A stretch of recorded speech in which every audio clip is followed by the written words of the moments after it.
Hello friends, welcome to an tutorial में आप सभी का स्वागत है।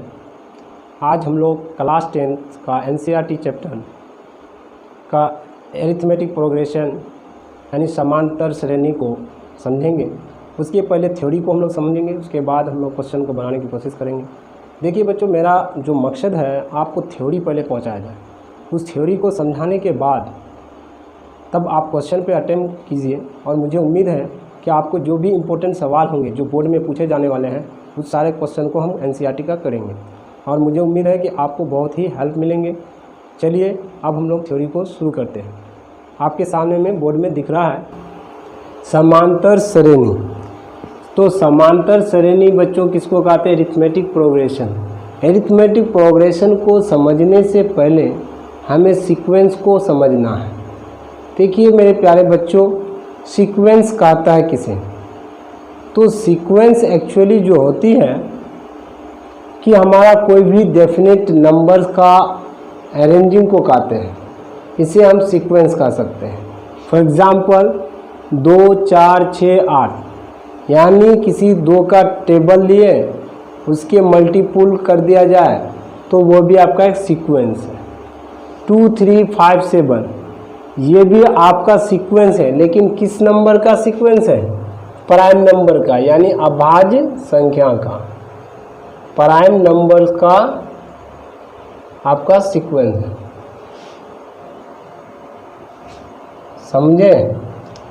तो आप समझ गए होंगे। तो ये भी अब सीक्वेंस है, लेकिन 12, 24, 36, 48 वो भी एक क्या है? सीक्वेंस है। लेकिन आपके सामने में यहाँ लिखा हुआ 4, 6, 8, 10। तो देखिए ये 4, 6, 8, 10, 12, 14, 15, 16 तो ये भी आपका एक सीक्वेंस है, लेकिन ये कंपोजिट नंबर का सीक्वेंस है। द सीक्वेंस ऑफ कंपोजिट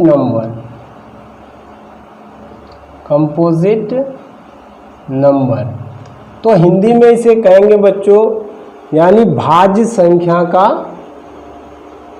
श्रेणी है। तो आप तो श्रेणी समझ गए। कुछ श्रेणी ये भी हो सकता है 9,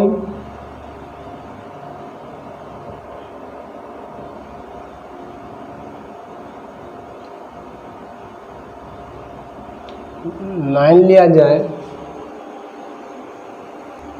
मेरे प्यारे बच्चों 3, 9 ये भी एक एग्जाम्पल हम ले चुके हैं कि 3, 9, 27, 81 ये भी आपका एक सीक्वेंस है। क्योंकि एक इसमें डेफिनेट रूल है कि अगर हम ये इस नंबर का प्रीसीडिंग अगर 9 को लिया जाए तो 9 का प्रीसीडिंग टर्म यानी पहला टर्म कौन है? 3 है। इसका सक्सेसर टर्म यानी बाद वाला संख्या कौन है? 27 है। इनके बीच को अगर डिवाइड किया जाए तो 9/3, 3/9 प्रीसीडिंग को सक्सेसर से डिवाइड करेंगे तो फिर अगर 27 और 9 और 27 में लिया जाए तो 9/27, 27 और 81 को लिया जाए तो इसको डिवाइड करेंगे तो सब में क्या हो रहा है? 1/3, 1/3, 1/3।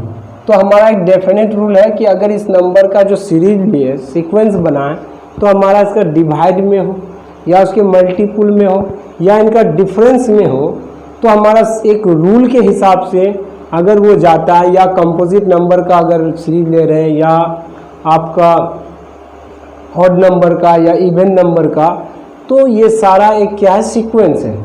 तो हमें पढ़ना है क्या बाबू? अरिथमेटिक प्रोग्रेशन यानी समांतर श्रेणी। लेकिन समांतर श्रेणी किसे कहते हैं? तो सीक्वेंस समझिए, some numbers are arranged in definite order according to the definite rule are said to form a sequence. तो आपका ये एक सीक्वेंस है, एक डेफिनेट रूल है। कंपोजिट नंबर का एक रूल है। कंपोजिट नंबर किसे कहते हैं? सारे कंपोजिट नंबर को हम सीरियली लिख डालें तो इसको हम क्या कहेंगे? Composite number. तो आपका एक डेफिनेट रूल है, इस हिसाब से उसको हम सीक्वेंस कहेंगे। लेकिन सारा सीक्वेंस क्या हमारा अरिथमेटिक प्रोग्रेशन हो सकता है? समांतर श्रेणी हो सकता है। तो उसको समझेंगे कि समांतर श्रेणी किसे कहते हैं। अब तो श्रेणी हम समझ गए, सीक्वेंस समझ गए। तो a sequence A1 A2 A3 ... यानी पहला term, second term, third term यानी last term, an is the last term, उससे लास्ट से एक कम लिया जाए तो n-1 लिखेंगे। अब देखो बच्चों, पहला पद, दूसरा पद, तीसरा पद, ये ना कहेंगे पहला टर्म दूसरा टर्म, ये 2 है तो दूसरा टर्म, तीसरा 3 है तो तीसरा टर्म, तो ये सारे को एपी कब कहेंगे? तो ये एक सीरीज है, एक सीक्वेंस है, लेकिन ये सीक्वेंस कब एपी कहा जाएगा? जब इनका सक्सेसर टर्म, यानी अगर इस टर्म को लिया जाए तो ये इसका सक्सेसर हुआ, अपना एक कंसेक्यूटिव नंबर यानी a2 a1 को जस्ट बगल वाले नंबर को अगर सब्ट्रैक्ट किया जाए, फिर अगर a2 और a3 में देखा जाए, a3 a2 को घटाया जाए, यानी a2 में a1 घटाया जाए, a3 में a2, अगर किसी नंबर को उठाइए, अब देखिए मेरे प्यारे बच्चों कि अगर a3 को हम उठाएं, a3 से जस्ट पहले कौन है? a2 है, उसके प्रीसीडिंग टर्म, तो a3 से a2 को घटाए, a2 से a1 को घटाए, तो ये सारे नंबर्स का अगर डिफरेंस हमारा सेम हो जाता है तो हम कहेंगे कि ये समांतर श्रेणी है, अदरवाइज हम समांतर श्रेणी नहीं कर सकते हैं। फिर से ध्यान दीजिए, ऐसा सीरीज, ऐसा सीक्वेंस जिसका किसी भी टर्म से उसके पहले यानी प्रीसीडिंग टर्म को अगर घटाने पर हमारा डिफरेंस कांस्टेंट आता है तो उसी को हम क्या कहते हैं? एपी कहते हैं, समांतर श्रेणी कहते हैं। समझ गए? This constant is called common difference. इस कांस्टेंट जो वैल्यू आने वाला है उसके बीच का, एक लगातार दो वैल्यू के बीच का जब डिफरेंस हम करेंगे, अगर सेम आ जाता है या उसका डिफरेंस हमारा, उस डिफरेंस को हम हिंदी में क्या कह सकते हैं? सार्वो समांतर कहते हैं। क्या कहते हैं? सार्वो समांतर कहते हैं। अब हम लोग बच्चों एग्जाम्पल से समझते हैं, एग्जाम्पल से समझते, देखिए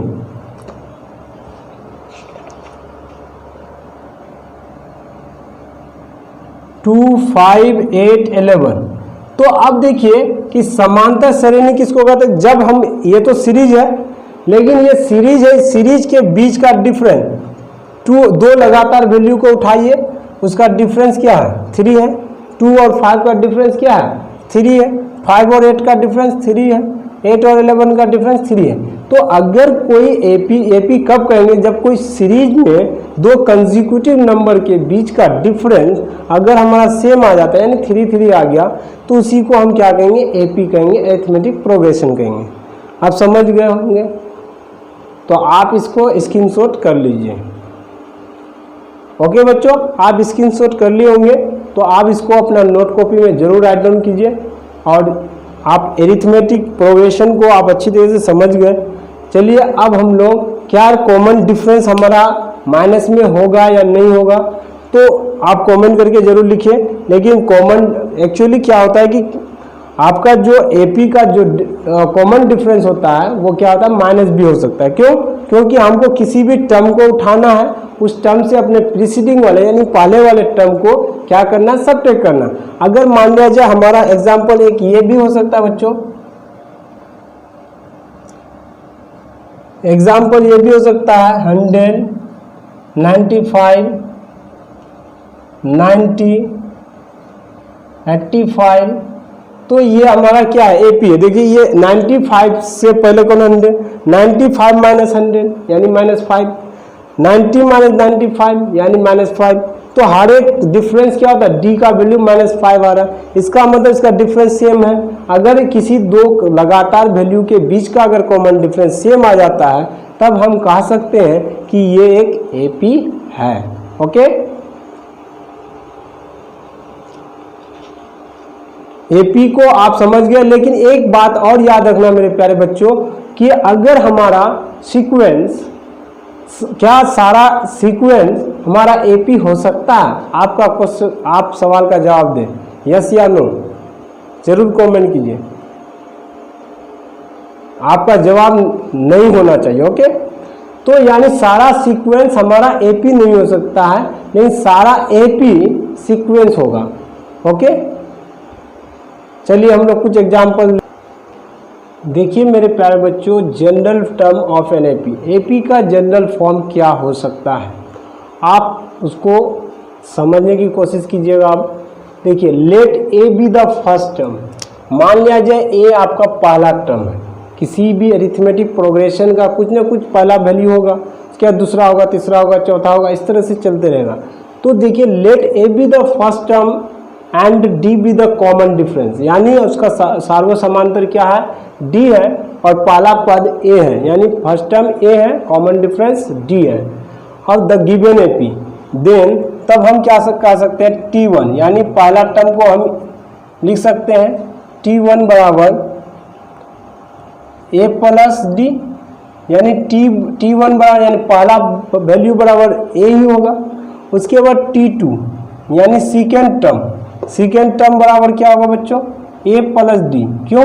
क्योंकि हमारे एपी के अंदर, यानी एक एग्जांपल लेके समझाता हूँ फिर से, 2 4 6 8 इनके बीच का डिफरेंस क्या है, 2 है। तो हम एपी का कहेंगे कोई ऐसा सीरीज हो, सीक्वेंस हो, जिसके कॉमन डिफरेंस, उसके कंसेक्यूटिव नंबर के बीच का जो डिफरेंस होगा, अंतर होगा, वो क्या होगा, सेम होना चाहिए। तो सेम अगर है तो इसको हम क्या कहेंगे, एपी है। जब ये एपी है तो अगर हमारा पहला पद 2 है, 2 से 4 जो बना तो यानी यही डी जुड़ के आया होगा। फिर ये 2 से अगर 6 आया होगा तो 2 बार 2 जुटा होगा, यानी डी प्लस डी। तब जाके बना होगा ए प्लस 2d, यानी यहाँ से यहाँ तक आने में क्या, ये ए है तो यहाँ डी अगर जुटा तो ये सेकेंड टर्म में क्या हो जाएगा, ए प्लस डी। थर्ड टर्म में D D D A plus 2d। आप समझ गए होंगे बच्चों।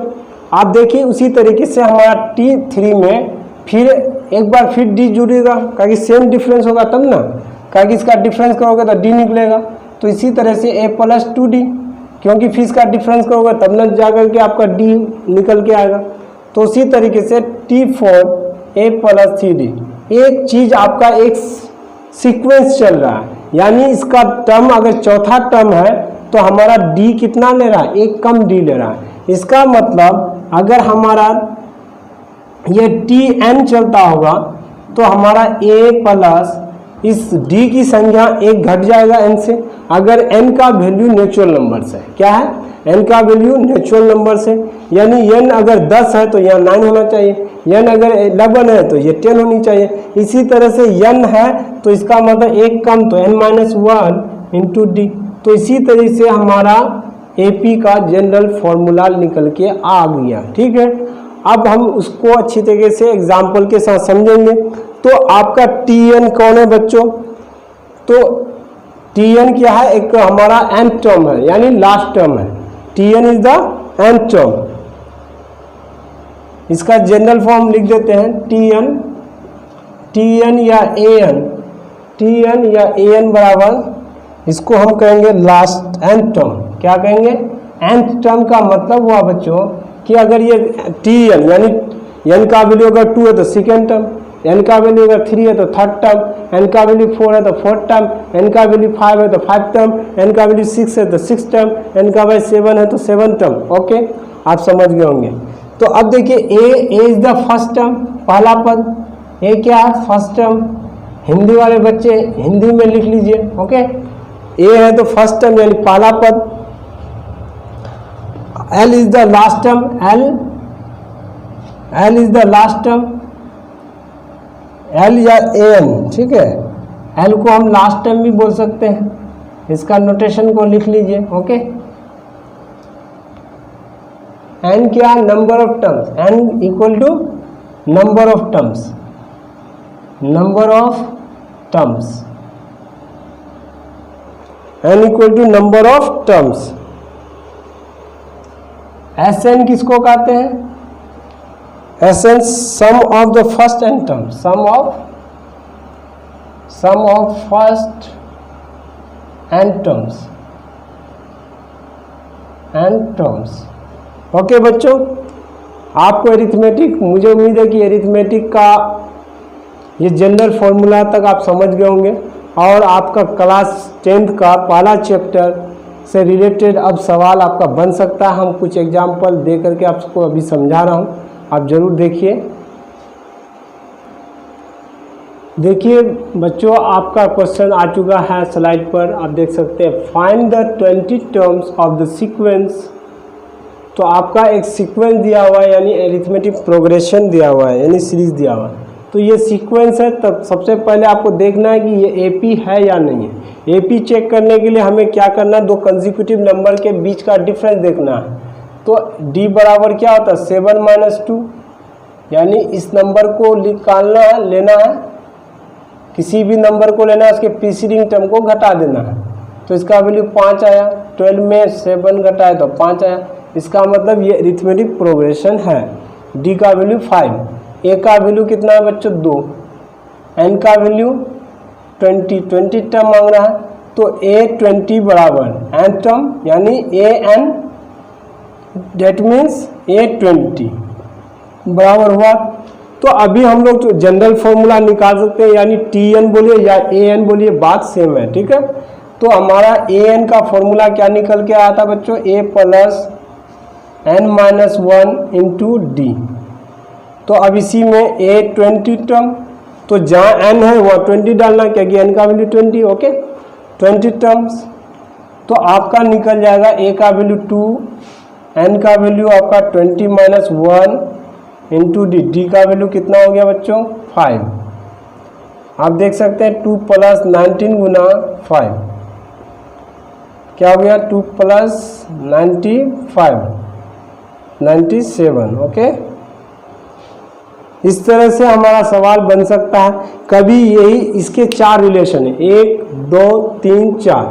तो आपका 4 में से अगर किसी एक अननोन हो तो आप इसमें रख करके आपका एक इक्वेशन में कन्वर्ट होगा, उस इक्वेशन से आप आसानी से हमारा सारा वैल्यू निकाल सकते हैं। और मुझे उम्मीद है कि आपका कोई भी लैंग्वेज प्रॉब्लम में दिक्कत हो सकता है, तो हम जो भी इम्पोर्टेंट क्वेश्चन होंगे अरिथमेटिक प्रोग्रेशन का, वो 5.1 का, हम सारे क्वेश्चन को अच्छे से हम आपको कराने की कोशिश करेंगे।